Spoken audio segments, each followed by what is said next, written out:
Hello friends, welcome back to my channel stock market wave.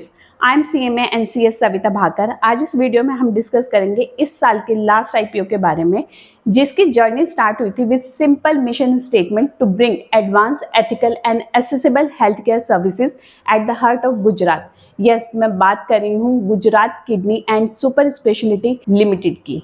आज इस video में हम डिस्कस करेंगे कंप्लीट IPO डिटेल, कंपनी की जर्नी कैसी रही स्टार्टिंग से लेकर अब तक, कंपनी के फिनेंशियल स्टेटमेंट कैसे हैं, कंपनी की जो पीयर कंपनी है उनकी कैसी परफॉर्मेंस रही at the time of listing से लेकर अब तक, कंपनी का ग्रे मार्केट प्रीमियम क्या है, यानी कि हमें लिस्टिंग पर कितना मुनाफा हो सकता है। बात कर लेते हैं कंप्लीट IPO डिटेल की। तो कंपनी IPO लेकर आई है 250.80 करोड़ का।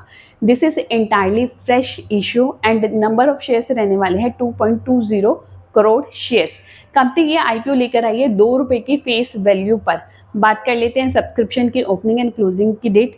तो ओपनिंग डेट रहने वाली है मंडे 22 दिसंबर 2025, क्लोजिंग डेट रहने वाली है वेडनेसडे 24 दिसंबर 2025। अलॉटमेंट और रिफंड की डेट रहने वाली है 26 दिसंबर 2025 और शेयर BSE और NSE दोनों पे लिस्ट होने वाला है 30 दिसंबर 2025 को। बात कर लेते हैं अपर प्राइस और लोअर प्राइस बैंड की। तो लोअर प्राइस बैंड रहने वाला है 108 rupees and upper price band रहने वाला है ₹114। बात कर लेते हैं मिनिमम इन्वेस्टमेंट की। तो मिनिमम रिक्वायर्ड इन्वेस्टमेंट होगी 1 लॉट पर 14,592 रुपीज़ की। एक लॉट में नंबर ऑफ शेयर्स रहने वाले हैं 128। बात कर लेते हैं IPO में रिजर्वेशन की। तो QIBs को अलॉट किए गए हैं not less than 75% of the issue, NIIs को अलॉट किए गए हैं not more than 15% of the issue और रिटेल इन्वेस्टर को अलॉट किए गए हैं not more than 10% of the issue. बात कर लेते हैं प्रमोटर्स होल्डिंग की। तो प्रमोटर होल्डिंग प्री IPO रही है 99.10% और पोस्ट IPO हो जाएगी 71.45%। बात कर लेते हैं कंपनी की जर्नी की। तो कंपनी की जर्नी स्टार्ट हुई थी ईयर 2029 में। Initially they focused on kidney and urology related services. They provide their services in Tier 2 and Tier 3 cities. Expansion को लेकर कंपनी की स्ट्रेटेजी बहुत ही क्लियर रही। They acquire and upgrade existing hospital. They add specialty based on the local need. They made mid-size and scalable business. They also focused on people affordability and new technology. अगर हम आज की बात करें तो आज कंपनी रन कर रही है 7 multi specialty hospitals and 4 in-house pharmacy across Vadodara, Godhra, Bharuch, Borsad and Anand. बात कर लेते हैं नंबर ऑफ बेड की। तो together they have network of 490 bed, out of which 445 are approved and 390 are operational. बात कर लेते हैं स्पेशलिटी एंड इनकी सपोर्टिंग सर्विसेज के बारे में। तो सपोर्टिंग सर्विसेज में इंक्लूड है kidney and urology related services, general surgery, critical care, gynaecology, ENT and other services. और सपोर्टिंग सर्विसेज में इंक्लूड है diagnostic, pharmacy, emergency services and trauma centre. बात कर लेते हैं कंपनी के फाइनेंशियल स्टेटमेंट की। तो कंपनी के रेवेन्यू फ्रॉम ऑपरेशन ऑन 31 मार्च 2024 को थे 4 करोड़ 77 लाख, जो कि इंक्रीज हुए और इंक्रीज होकर 31 मार्च 2025 को हो गए 40 करोड़ 34 लाख। अगर हम क्वार्टरली बेसिस पर बात करें तो 30 जून 2025 को कंपनी के रेवेन्यू फ्रॉम ऑपरेशन रहे हैं 15 करोड़ 20 लाख। बात कर लेते हैं अदर इनकम की। तो 31 मार्च 2024 को कंपनी की अदर इनकम रही है 70 lakh, which is come from the sale of property and plant and machinery. 31 March 2025 को कंपनी की अदर इनकम रही है 15 लाख, जिसमें से 10 लाख हैं इंटरेस्ट इनकम के।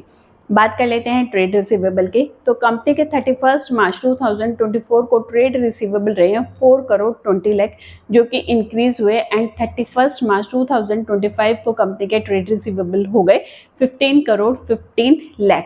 अगर आप revenue from operation and trade receivable में कनेक्शन जानते हैं तो बहुत अच्छा। अगर आप चाहते हैं मैं एक्सपर्ट डिटेल वीडियो बनाऊं कि रेवेन्यू फ्रॉम ऑपरेशन में इंक्रीज होने के साथ साथ अगर ट्रेड रिसीवेबल में इंक्रीज होता है तो हमें किन चीज़ों को कंसिडर करते हुए इन्वेस्टमेंट करनी चाहिए, तो कमेंट सेक्शन में मेंशन करके मुझे बताइएगा। बात कर लेते हैं कंपनी की टोटल असेट की, तो कंपनी की टोटल असेट ऑन 31 मार्च 2024 को रही है 20 करोड़ 53 लाख, जो कि इंक्रीज होकर 31 मार्च 2025 को हो गई है 55 करोड़ 34 लाख की। इबिटा की बात कर लेते हैं। इबिटा 31 मार्च 2024 को रहा है 1 करोड़ 95 लाख, जो कि इंक्रीज होकर 31 मार्च 2025 को रहा है 16 crore 55 lakh. Reserve and surplus की बात करें तो रिजर्व एंड सरप्लस ऑन 31 मार्च 2024 को रहा है 10 करोड़ 60 लाख, जो कि इंक्रीज होकर 31 मार्च 2025 को रहा है 14 करोड़ 57 लाख। बात कर लेते हैं return on equity and return on capital employed की। रिटर्न ऑन इक्विटी रहा है 36.61% and return on capital employed रहा है 37.65%। डेप्ट एंड इक्विटी रेशियो रहा है 0.15 which is quite comfortable. Comparison कर लेते हैं कंपनी का विद पीयर कंपनीज के साथ में। अगर हम इंडस्ट्री पीई की बात करें तो इंडस्ट्री पीई रहने वाला है 51.58। कंपनी जो आईपीओ लेकर आई है, आईपीओ यानी कि पोस्ट आईपीओ के बाद में कंपनी का पीई रहने वाला है 41.59। अगर हम पीयर कंपनीज की बात करें तो मैक्स हेल्थ केयर का पीई रहने वाला है 72, अपोलो हॉस्पिटल का पीई रहने वाला है 59, फोर्टिस का पीई रहने वाला है 64 एंड नारायण हृदयाल का पीई रहने वाला है 51। बात कर लेते हैं ग्रे मार्केट प्रीमियम की। गाइस, आईपीओ में मैक्सिमम रिजर्वेशन जो दिया गया है वो क्यूआईबीज और एनआईआईज को दिया गया है, तो जीएमपी का प्राइस डिपेंड करेगा क्यूआईबीज और एनआईआईज के सब्सक्रिप्शन के बेसिस पे।